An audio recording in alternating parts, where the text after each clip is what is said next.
I'm Ryan Martini from Mudvayne. Please check out my interview at ForBassPlayersOnly.com.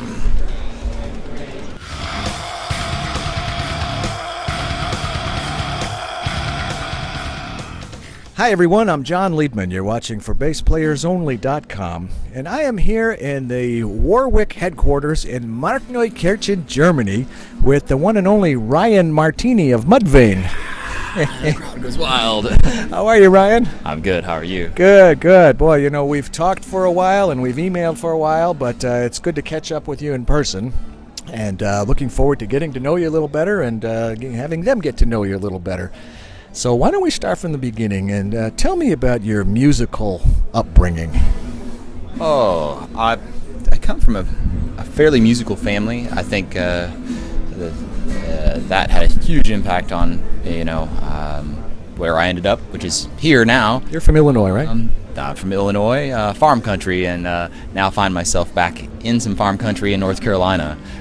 It's great. You got some cows and a horse in the background, and I like the agrarian area. But I think all that played into it, and being brought up in the fields and having to kind of create your own thing. There really wasn't, there isn't a skate park down the road. There aren't arcades, and because that was what was happening when I was a kid, and that's what people were doing who were my age when they lived in the city. As country kids, we had to kind of figure it out on our own, I think. And so I think part of it was fueled by boredom. But yes, my father had a guitar, and it was an Alvarez nylon string.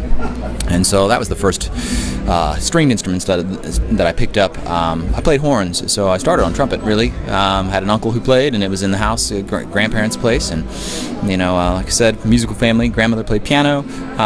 Grandfather played trombone and some horns, and uncle had the horn there. So I picked that up and started playing it when I was a kid. Why bass? Why bass? Why these people? Well, because monophonic, polyphonic, rhythmic. Who? It's never mattered to me. Really. It's always been about the song. And even more so as I get older, I'm less focused about the instrument itself. Honestly, I don't really care about bass or guitar. They're just vehicles of me wanting to express something about the world or my life or something I'm feeling. So the fact that I play what's called an instrument or a bass guitar or guitar is a byproduct of my need or desire to express something about life. And I was in a metal band and opened for the guys in Mudvayne, and before they parted ways with their first bass player, and we wrote LD50 together. The rest is history. So that's how they heard you? That's how they found out about you? Absolutely. And the guitar player, or I think maybe the singer, in any case, one of the guys, they reached out to the guitar player that I had been playing with and got in touch with me. They said if they needed a guy, they'd find me, and they did. They found you. Yeah, we're all Illinois natives. It was also a bunch of angst. We were all pissed off. At? Mom, dad, life in general. Just I don't know. Artist is a hard term to use in any scenario, but as artists, you're kind of a lightning rod for these things of sorts. For the world, in a way, you feel these things and they come out of you. It's not really a choice that you have. In a lot of scenarios, you feel what you feel, and emotions are irrational, as we know. So, and I think music doesn't have to make sense either, and it can be irrational, and it can express a lot of these things that we feel that we don't really understand yet. We were just young men and boys, even, and we were looking for a way to express some of those things, and so it was exploring that space, exploring where we were at that time in our lives, and doing it honestly.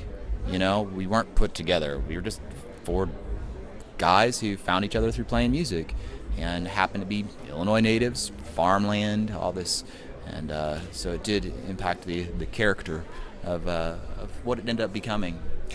Tell me about your equipment. You've been with Warwick for quite a while. I think it's got to be 15 years, I bet you. 99. Yeah. There you go. Yeah, they were really really kind to me. I mean, we didn't have a record out, but had made some demos, and of course we got onto Epic Records, and that helps. When people are looking at you and wondering if it's going to be worth their while. That definitely helped. What do you like about the instrument? The thumbs are really an interesting bass. They can express a lot of things. You got to roll some bottom end off. If you want bottom end, it's got it in spades. For real, not like an upright bottom end, but a fat electric bottom end. Did you ever play upright? No, I wish. I wish someone would have said, you should check this out. But that just never came into the picture, really. I'm interested now, but I'm interested in every instrument now. So great. So tell me what's keeping you busy these days? Oh, production work, a little bit more. Been doing some R&B session stuff. Outside of Mudvayne? No, Mudvayne has become an R&B act, actually. No. That'd be awesome. You heard it here first. No, a bit of R&B work, and which has really pressed me into some corners that, I had to fight to get out of, because wasn't made for that. I trained to play on top of the beat for 15 years, and or longer, with this always pushing forward, this kind of frenetic energy, and